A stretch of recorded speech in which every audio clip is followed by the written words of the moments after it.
जम्मू कश्मीर का ये एरिया जो है दुनिया का सबसे ऊंचा युद्ध का मैदान है सियाचिन। सियाचिन कौन सा जगह है? सियाचिन।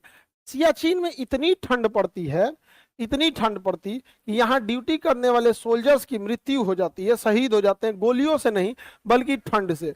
अब यहाँ पाकिस्तान और इंडिया दोनों के बीच में यह जगह है, दोनों क्योंकि हमारा ही है यहाँ पर, लेकिन अभी उस पर इलीगल कब्जा पाकिस्तान का है, तो ये दोनों जो है जगह, ये दोनों यहाँ पे हम लोग सेना रखते हैं। तो हम लोगों के बीच एक एग्रीमेंट था कि यहाँ से ठंड के दिन में सेना पाकिस्तान लौटा लेगा, यहाँ से हम लोग भी लौटा लेंगे। हम दोनों के बीच में ये म्यूचुअल अंडरस्टैंडिंग था कि हम लोग अपनी सेना लौटा लेते थे। लेकिन 1984 में हम लोग अपनी सेना लौटाए और पाकिस्तान भी अपनी सेना लौटाया। बाद में उसने क्या किया, यहाँ अपनी सेना को भेज दिया, वापस सेना को क्या कर दिया, भेज दिया, और सेना के आतंकवादी को भेज दिया। तो वहां आतंकवादी और आदमी और सेना में अंतर क्या होता है? सब तो आतंकवादी हैं सब वहां पे, उसमें क्या ही अंतर है? ज्यादा का अंतर नहीं है ना वहां पे। बिना मतलब का वो सब उल्टा, छोट छोट बच्चा सबको देखिएगा तभी उन सबका मेंटेलिटी अलग टाइप का होता है यहाँ पे। हमेशा याद रखिएगा, जब आपके समाज को कोई धार्मिक व्यक्ति लीड करेगा तो समाज बहुत आगे नहीं बढ़ पाएगा।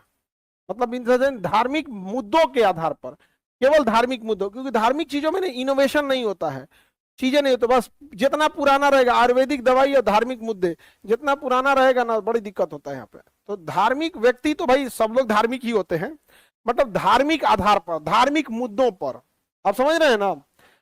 अब व्यक्ति तो सब लोग धार्मिक ही होता है भैया, किसी भी धर्म के हो, धर्म घर में रखो, लेकिन अब केवल यही मुद्दा रखोगे। पाकिस्तान में मुद्दा क्या हो गया? धार्मिक हो गया यहाँ पर। तो ये हो गया सियाचिन ग्लेशियर। अब यहाँ पाकिस्तान आगे आ गया यहाँ पर। अब जब यहाँ पाकिस्तान आ गया 1984 में पाकिस्तान यहाँ आ गया। अब हम लोग जाए कैसे यहाँ पर? और यहाँ पे ठंड होता है -60°C, -60°। 10 या 20 सीटी दीजिएगा तो आलू उबलता है, 10 या 20 सीटी में आलू उबलता है। अगर थूकिएगा ना तो जमीन पे गिरने से पहले जम जाएगा। थूक दीजिए किसी को तो चोट लगेगा उसको। वहां दाढ़ी बनाना नहीं दिया जाता है ताकि ये ठंड रोक लेता है। दाढ़ी में कहाँ ठंडा लगता है? लड़की लोग में बाल में जो सर पे रहता है ठंडा लगता है, रोक लेता है कि नहीं? बाल वगैरह यहाँ पे बाल ठंड रोक लेगा। आप लोग का तो बाल बड़ा रहेगा, इसे खोल के कान के पास ढक लीजिएगा तो हवा जाएगा? नहीं जाएगा।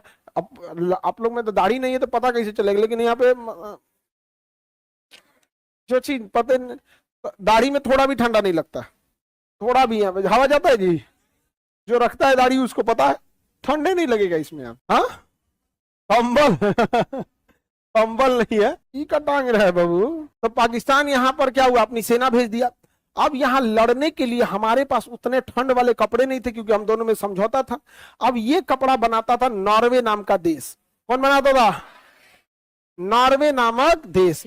अब नॉर्वे के पास हुआ कि भैया अब यहाँ पे तो पाकिस्तानियों को भगाना पड़ेगा, तो पता चला कि भाई ये कपड़े कौन देगा? नॉर्वे। तो भारत सरकार गई नॉर्वे में कपड़ों का सैंपल देखने के लिए कि कौन कपड़ा रहेगा, किस साइज का लेना पड़ेगा, कितना प्राइस रहेगा, नेगोशिएशन होगा। तो भारत सरकार नेगोशिएशन वगैरह सब कर और के जब फाइनल ऑर्डर देने गई तो नॉर्वे नामक देश कह रहा है कि अभी हम ये डिलीवरी नहीं दे पाएंगे, 2 साल बाद देंगे, हमारे पास बहुत ज्यादा ऑर्डर अभी पेंडिंग में है, पहले उनको क्लियर करेंगे। तो भारत ने पूछा कि किस देश से ज्यादा ऑर्डर है, तो कह रहा है पाकिस्तान से। भारत का तो हालत खराब हो गया कि भैया हमारे पास लड़ने के लिए उस लायक कपड़े भी नहीं थे जो उतने ठंड को रोक सके। अब हम लोग के पास यही समस्या था, अगर इंतजार करते तो पाकिस्तान के पास वो कपड़े भी आ जाते। और जो पाकिस्तानी सोल्जर वहां गए थे, वहां उनके पास पहले से वो कपड़े थे। पाकिस्तानी जो वहां लड़ रहे थे ना, वो लोग पहले से प्लान, 5 साल पहले से प्लान बनाए थे कि हम लोग सियाचिन पे क्या कर लेंगे, कब्जा कर लेंगे। अब भारतीय सेना जो थी इधर से ऑपरेशन राजीव चालू करती है। क्या चालू करती है? ऑपरेशन। और यहां से भारतीय सेना इन्हीं कपड़ों में पहुंच जाती है। कहां पर? सियाचिन ग्लेशियर। यही जो ठंड वाले कपड़े होते हैं इसके लिए। हालांकि ये ठंड रोकने के लिए उतना सुटेबल नहीं होते हैं, वहां हाइपोक्सिया हो जाता है, सांस नहीं ले पाता है, और ठंड इतना रहता है, हवा भी इतनी नमी रहती है, सांस लेते जाएंगे तो पानी भरने लगता है फेफड़ा में। पानी भरने तो उतना नॉर्मल ह्यूमिडिटी रहेगी तो बाहर चला तो ठंड एकदम भर जाएगा, हाइपोक्सिया हो जाएगा।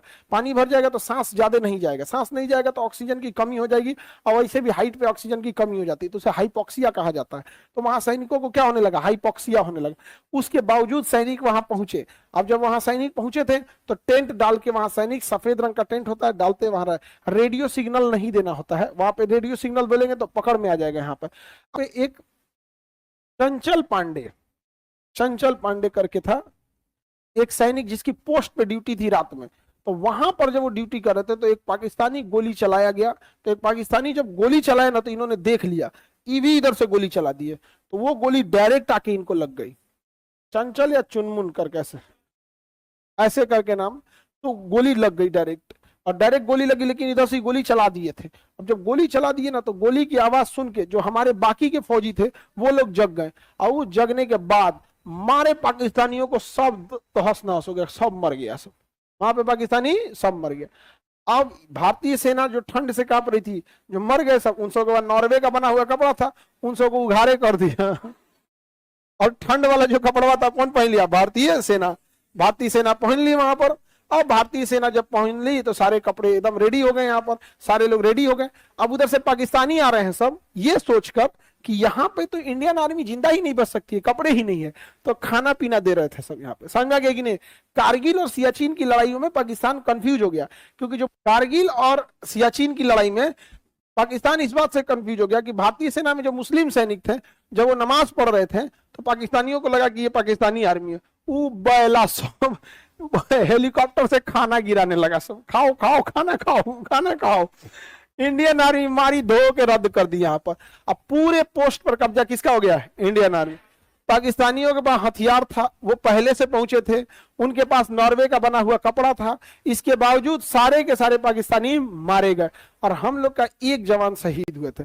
और वो भी शहीद होते होते अगर गोली नहीं चलाए रहते तो ये लोग सोए रहते, समझा? थक के सोए हुए थे। एक आदमी संतरी की ड्यूटी लगी रहती, कभी भी पूरी फौज नहीं सोती है, बाहर ड्यूटी, अगर नहीं चलाए रहते तो वो तो गोली दूर से चलाया था, उसकी आवाज आती नहीं, इनका लग जाता यहाँ पे।